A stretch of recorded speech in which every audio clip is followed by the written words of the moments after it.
UNESCO world heritage સિટીનો દરજ્જો ધરાવતા અમદાવાદ શહેરના 600 વર્ષ જૂના ઇતિહાસ, સંસ્કૃતિ અને સ્થાપત્યને નજીકથી માણવા માટે અમદાવાદ હેરિટેજ વોક એક ઉત્તમ માધ્યમ છે. અમદાવાદ મ્યુનિસિપલ કોર્પોરેશન અને વિવિધ સંસ્થાઓ દ્વારા આયોજિત આ વોક મંદિરથી મસ્જિદ સુધીની અદ્ભુત યાત્રા કરાવે છે.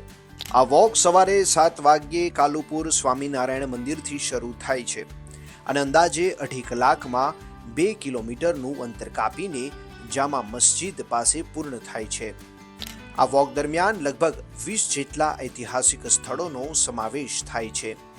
હેરિટેજ વોકમાં મુલાકાતીઓ શહેરના ધબકાર સમા જૂના વિસ્તારો, ગલીઓ અને ઇમારતોનો અનુભવ કરે છે.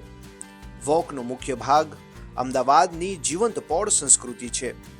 આ સાંકડી ગલીઓ, ગુપ્ત રસ્તાઓ અને કોમી એકતાના દર્શન કરાવે છે. દરેક પોળમાં પક્ષીઓ માટે બનાવેલા લાકડાના ઊંચા ચબૂતરા અમદાવાદની પશુ પ્રેમની સંસ્કૃતિ દર્શાવે છે.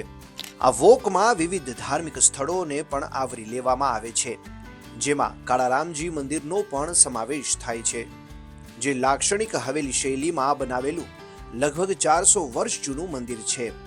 લાકડાનું અદ્ભુત કોતરકામ ધરાવતી પરંપરાગત હવેલીઓ જેમ કે હરકુંવર શેઠાણીની હવેલી જૂના શહેરના ભવ્ય સ્થાપત્યની ઝલક આપે છે. કેલિકોડોમ, ફર્નાન્ડીસ બ્રિજ, માણેક ચોક જેવા પોઈન્ટ્સની પણ એક અલગ ઓળખ અને ઇતિહાસ છે, જેમાં માણેક ચોક દિવસ દરમિયાન બજાર, બપોરે ઝવેરાત બજાર અને રાત્રે ફૂડ સ્ટ્રીટ તરીકે ધમધમતા આ ચોકનું પરિવર્તન જોવાનો અનુભવ અદ્ભુત છે. આગામી વિડીયોમાં વિવિધ જગ્યાઓ સાથે જોડાયેલા ઇતિહાસની વાત કરીશું.